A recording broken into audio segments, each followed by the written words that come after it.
नमस्कार मित्रांनो, मुरंबा मालिकेच्या आजच्या भागात आपण बघूया अक्षय आणि रमा पिकनिकसाठी गेलेले असतात आणि ते अगदी जंगलातच थांबलेले असतात. तिथे जेवण वगैरे करून दोघंही झोपलेले असतात.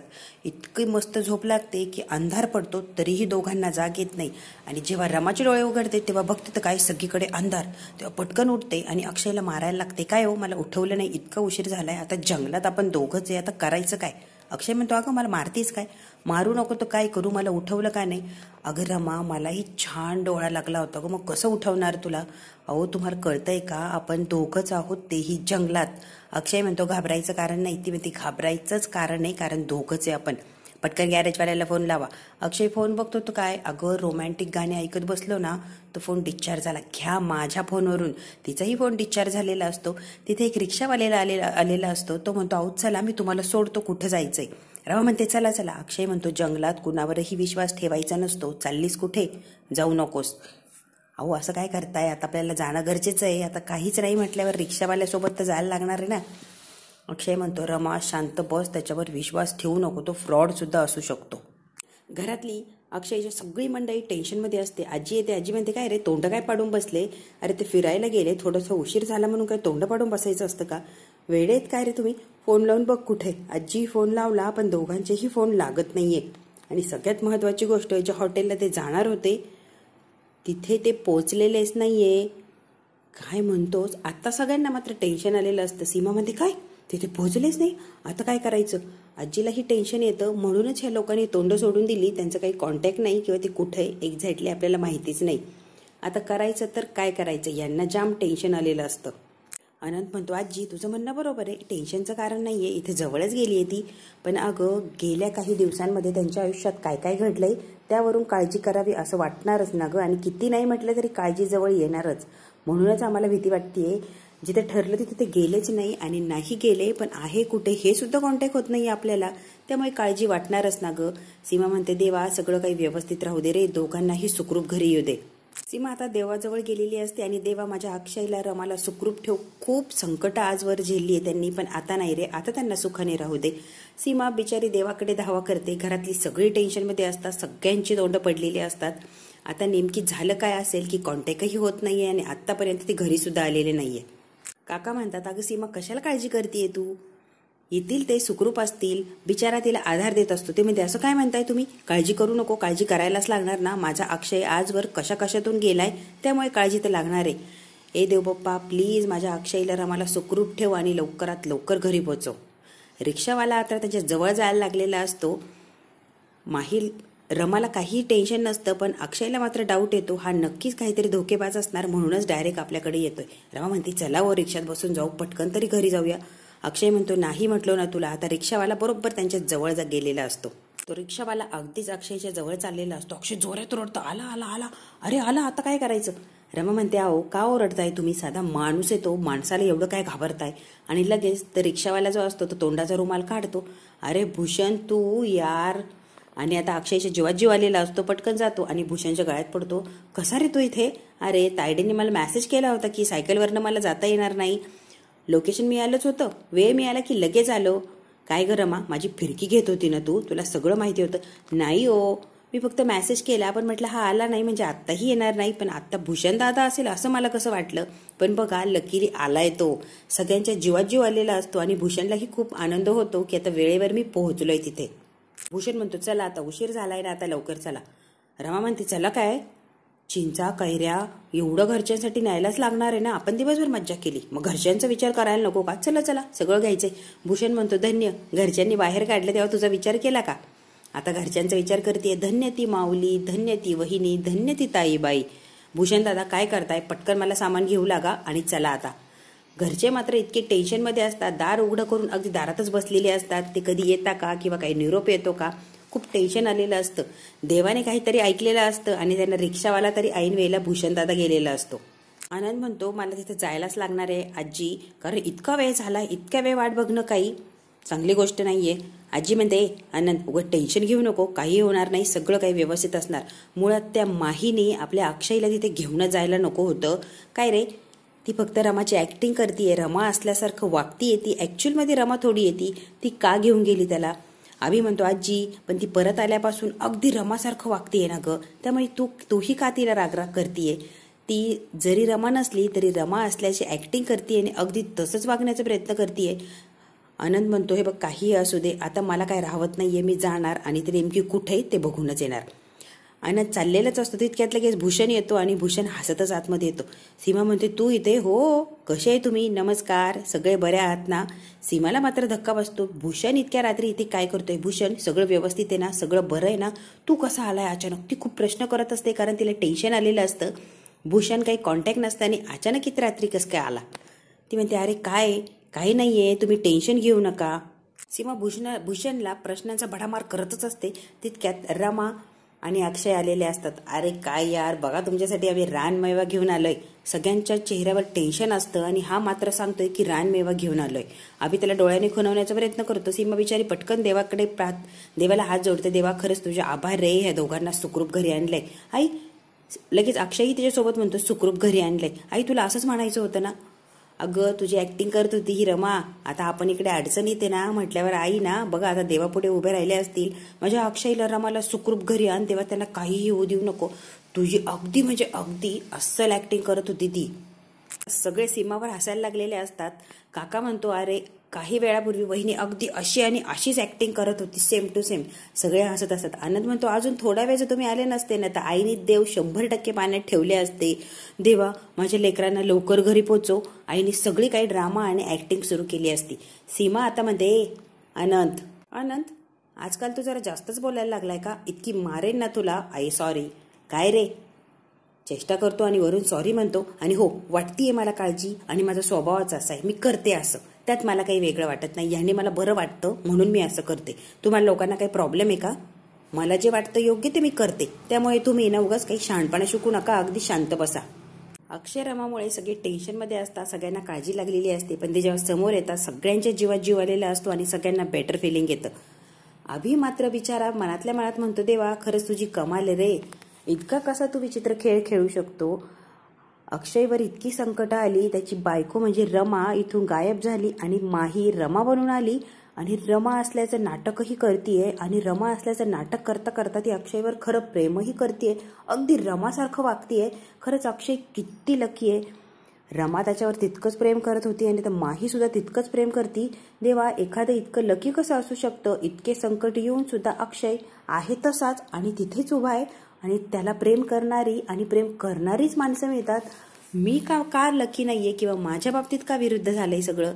आता बिचाऱ्या अभिला खूप वाईट वाटत असतं आणि मनातल्या मनात तो सगळा काही विचार करतो आणि त्याला थोडंसं वाईट वाटतं. तो म्हणतो चला आता तुम्ही आला ना सुखरूप, चांगली गोष्ट आहे, खरंच बरं वाटलं, चला मी जरा आलोच, मला एक काम आठवलं. आणि तो लगेच आतमध्ये गेलेला असतो. अक्षय त्याला आवाज देतो पण तो ऐकत नाही आणि तो निघून गेलेला असतो. आजी म्हणते अक्षय रमा चला आता स्वच्छ हातपाय धुवून घ्या आणि कपडे बदला बरं, दिवसभर तुम्ही कुठे बाहेर फिरताय ना, आता जरा फ्रेश व्हा. भूषण लगेच म्हणतो चला आता तायडे येतो मी. रमा म्हणते भूषण दादा उद्या जेवायला यायचे तेही नक्की. आज आम्हाला लिफ्ट दिली ना तुम्ही, मग त्याची पार्टी करायची ना आपल्याला. चला आम्ही सुखरूप घरी आलोय, सोपी गोष्ट नाहीये ही, आणि उद्या तुम्ही जेवायला येताय माझ्याकडे. अक्षय म्हणतो काय म्हणतीये रमा? भूषण ऐकलंय का? बरं बाई नक्की येईन जेवायला, चला आता येतो मी. अक्षय म्हणतो भूषण जपून जा रे. हो काळजी करू नका. आणि आता घरातल्या सगळ्यांचा जीवात जीव आलेला असतो, आता रिलॅक्स झालेले असतात. चला आता तुम्ही आवरून घ्या तुमचं, म्हणून अक्षयला रमाला आता आवरण्यासाठी बेडरूम मध्ये पाठवलेलं असतं. रमा अक्षय आता फ्रेश झालेले असतात मस्त, आणि रमा आरशापुढे असते आणि अक्षयला म्हणते काय हो आज खूप ऊन लागलं, तुम्हाला त्रास तर होत नाहीये ना? नाही ग तू होतीस की माझी सावलीसारखी माझ्यासोबत, त्यामुळे उन्हाचा कसा त्रास होणार मला, आणि तू असल्यामुळे मला ऊन लागलंच नाही ग. आणि विचारते काय त्रास झाला का म्हणून. रमा म्हणते बास जास्त कौतुक करू नका आणि लाडात तर अजिबातच येऊ नका. इकडे तिकडे बघते आणि रमा अक्षयच्या जवळ येते. का हो मगाशी बघितलं का तुम्ही अभिदादा कसे आहेत? जरा तुमचं आवरल्यावर अभिदादाकडे जाता का? मगाशी त्यांचा चेहरा कसा पडला होता आणि आजकाल ते हसत नाही, खुश राहत नाही, आनंदी राहत नाही. अभिदादा असं का वागत असेल? त्यांना आरती बहिणींची आठवण येत असेल का हो? त्यामुळे दुःखी राहत असतील हो की नाही? बिचारे खरंच किती वाईट प्रसंग आहे त्यांच्यावर.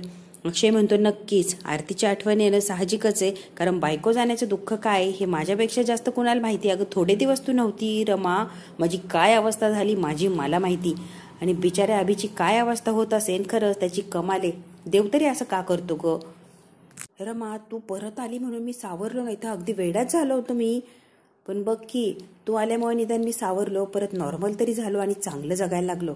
पण आभ्याची आरती परत कधी येणार नाही हे तुलाही माहिती, त्यालाही माहिती, आपल्या सगळ्यांनाच माहिती आहे. त्यामुळे त्याची अशी अवस्था होणं साहजिक आहे ग. वाईट, बिचाऱ्याची खूपच वाईट परिस्थिती.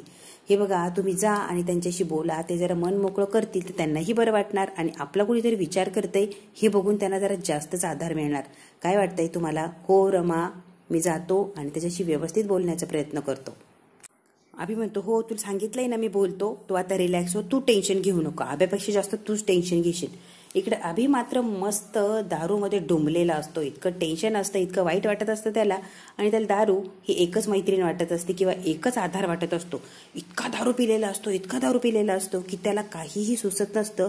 आपण काय बोलतोय, आपण किती दारू पिलो आणि आपण काय वागतो याचं भान त्याला राहिलेलं नसतं. रमाने लगेच अक्षयला पाठवलेलं असतं. अक्षय येतो. अभ्या, काय चाललंय तुझं हे? अभ्या, मी तुला काहीतरी विचारलं, नेमकी तुझं काय चाललंय? काही नाही रे, लिटल तू ठीक आहेस ना रे? मग मी ठीक आहे, मला कुठे काय झालंय? अरे तुझं काय चाललंय, तुला काही कळतंय का?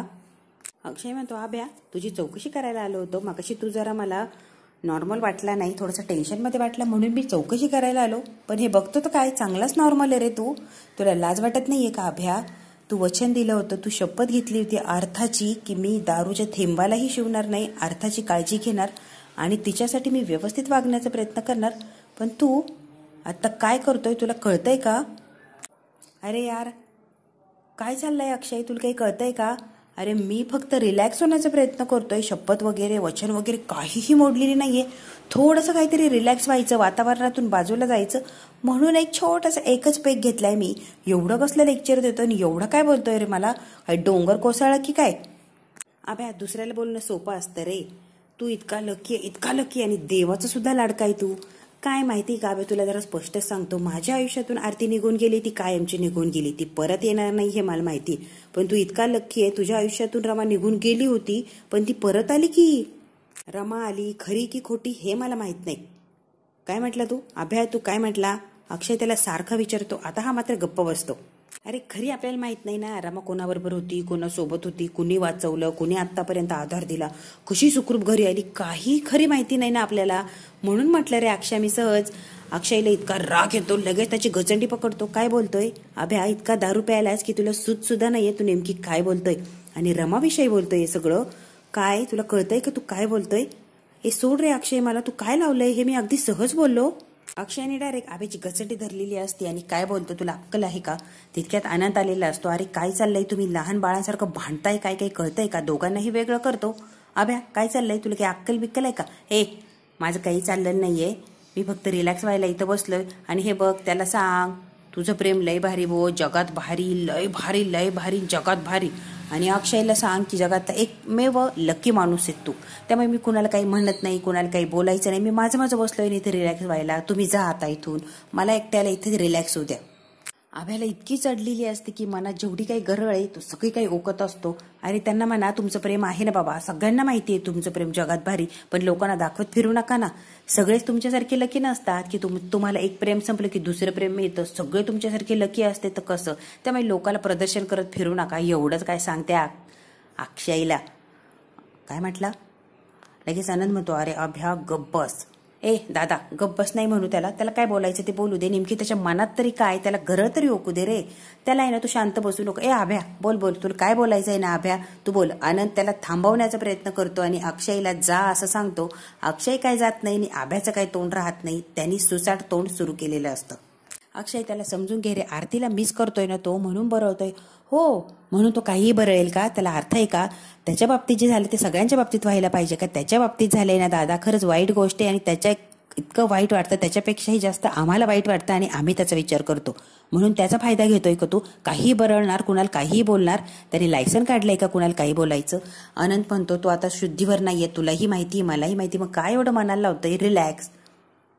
बघ ना, रामाने मला सांगितलं ते उदास दिसले, त्यांच्यात जरा बदल झालाय, जाऊन चौकशी करा, त्यांच्याशी बोला, त्यांना जरा बरं वाटेल म्हणून प्रेमाने त्याच्याशी बोलायला, मन मोकळं करायला आलोय मी. तो बघ की उलटच मला काय काय बोलतोय तो. लगेच अभि म्हणतो, अभि म्हणतो, अक्षय आपल्यात काही बोलून उपयोग आहे का? काहीही उपयोग नाही आहे आपल्यात बोलून. आणि अक्षय मुळात आपल्यात बोलण्यासारखं राहिलं तरी काय रे? आणि माझ्या आयुष्यात चौकशी करण्यासारखं, आधार देण्यासारखं, बोलण्यासारखं, काळजी करण्यासारखं काही आहे का? काहीच नाही. त्यामुळे कशाला आलाय उगाच चौकशी करायला, आधार द्यायला आणि माझी काळजी वाटते म्हणून माझ्याकडे? तुला कुणी मी बोलवलं होतं का तुला? कशासाठी आला तू? अक्षय तुला किती वेळा सांगितलंय मी, तू लकी आहे, तू खरंच लकी आहे. तुझ्या आयुष्यात सगळं चांगलं चांगलं घडतं. दुःख आलं तरी सुखही येतं, सुख आलं की दुःखही येतं. सगळं काही नॉर्मल आणि अगदी इक्वल असतं. तसं माझं नाही रे. दुःख ते दुःखच आलंय, सुख गेलं पळून ते गेलंच माझ्या आयुष्यातून. तू लकी आहे बाबा, किती वेळा सांगतो आणि सारखा सारखा मला येऊन सिंपती दाखवण्याचा काय प्रयत्न करतो. त्यामुळे बाबा मी म्हणतोय ना, माझं चुकलं, जा तू इथून, मला एकट्याला बसू दे, मला रिलॅक्स करायचंय, मी एकटाच बसलोय, तुम्ही इथून निघून जा, मला एवढंच सांगायचंय. आता एवढं काय अभि बोलल्यावर अक्षयला राग आलेला असतो आणि रागारागाने तो निघून गेलेला असतो. आता अक्षय रागाने गेला म्हणून अनंत त्याला बघायला गेलेला असतो. याला म्हणतो, थांब मी लगेच आलो. नको येऊ यार, मला एकट्याला बसायचंय, कशाला येतोय मागं? साला लक माझ्या आयुष्यात का नाहीये? ह्या अक्षयच्या आयुष्यात इतका लकी की सगळं काही त्याला न मागता आणि सारखं सारखं मिळतं. माझ्या आयुष्यातून एकदा लक जे केलं ते परत पाठ फिरवली ती फिरवलीच, परत मागं बघायला मात्र तयार नाहीये. का असं दोघांच्या आयुष्यामध्ये इतका फरक असेल? एखाद्याचं आयुष्य इतकं सोन्यासारखं आणि एखाद्याचं इतकं की त्यामध्ये काही प्रकाश सुद्धा दिसणार नाही, सोनं तर लांब राहिलं. दोघांच्या आयुष्यामध्ये एवढा फरक असू शकतो? बिचारा इतकं वाईट वाटत असतं आणि इतका तर दारू पिल्यामुळे इतकं काही बडबड करत असतो. खूप दारू झाल्यामुळे त्याला सुधही नसते आपण नेमकी काय बोलतोय. आणि तरी प्रमाणापेक्षा दारू घेतल्यामुळे त्याला आता भानही राहिलेलं नसतं आपण नेमकी अक्षयला दारूच्या नशेत काय काय बोललो आणि किती बोललो. अजूनही तो बरळतच असतो आणि बरळतच असतो. अक्षय आता रागा जिन्यावरून खाली येत असतो. त्याच्या मागे अनंतही अक्षय करत येतो. हा बिचारा थांबतो. काय रे, काय वागतोय तो?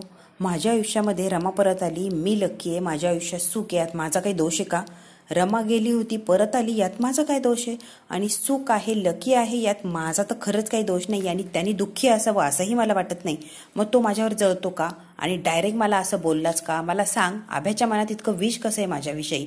आणि मी आनंदी आहे त्याला देखवत नाहीये का? तो दुःखी आहे त्याबद्दल मलाही दुःख आहे, पण मी आनंदी म्हटल्यावर त्यालाही आनंद वाटायला पाहिजे ना. तो काय बोलला तो ऐकलंय ना दादा? अरे दारू पिलाय ना तो, नशेमध्ये बोललाय. नशेत जरी बोललाय तो, त्याच्या मनात काय ना ते बाहेर आलंय.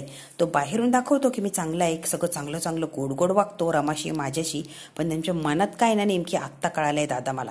अनंत म्हणतो, अरे ती आली परत सापडली, यामागे कुणातरी कष्ट असतील, कुणाची तरी मेहनत असेल. कष्ट मेहनत म्हणजे काय? लगेच सीमा आलेली असते आणि सीमा सगळं वातावरण सावरण्याचा प्रयत्न करते. अक्षय ती आली परत, कुणाला तरी सापडली, कुणी तिची काळजी घेतली, ती आपल्या घरी आली, इथं आल्यावर सुद्धा नैनाने तिची काळजी घेतली, प्रेमाने तिला सावरलं आणि परत आपल्यामध्ये आणलं.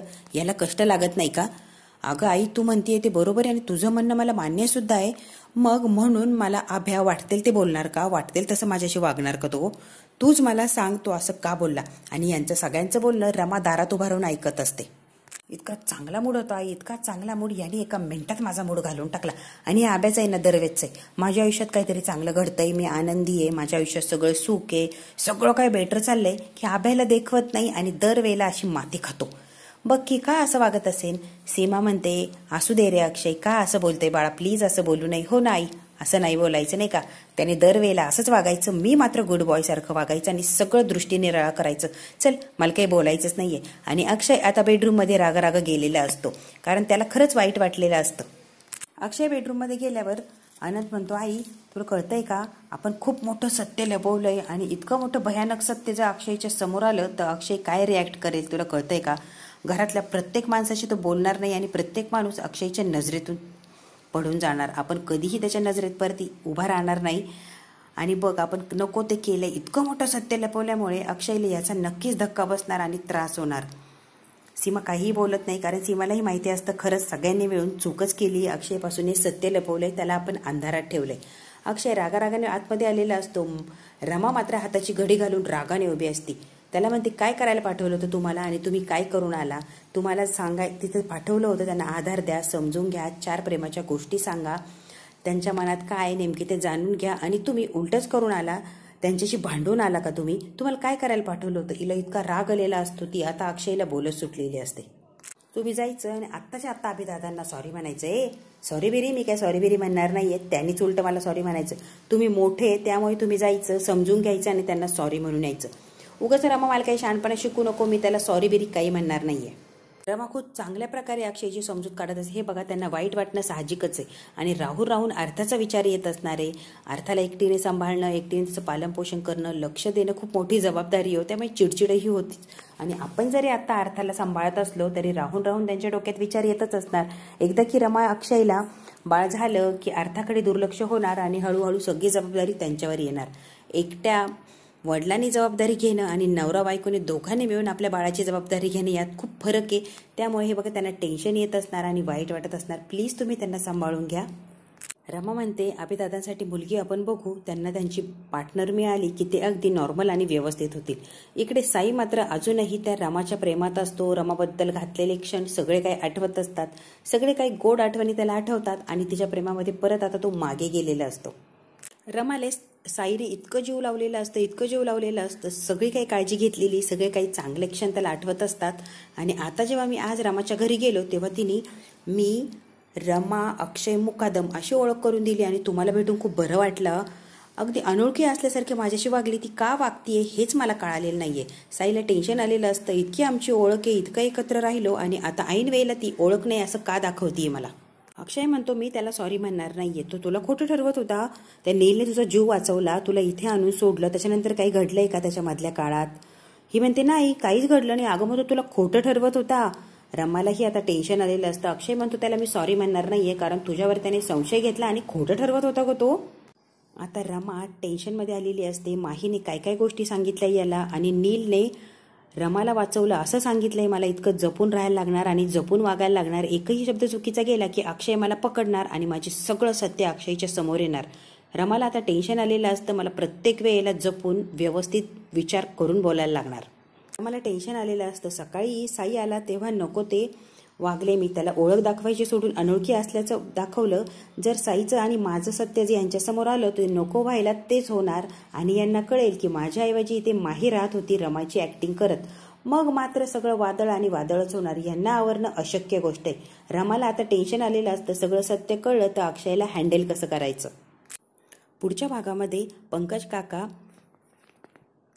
कावेरीला म्हणतात, ही आपली रमा आहे का माही आहे? ही जर आपली रमा असती तर तिने हे सत्य लपवलंच नसतं की माही आयुष्यामध्ये होती किंवा माहीने आत्तापर्यंत काय काय केलं. त्यामुळे आपल्या रमा आहे की नाही हे आपल्याला जरा शंकाच आहे. त्यावर कावेरी म्हणते, नाही ती माझी रमा आहे, मला माहिती आहे चांगलं.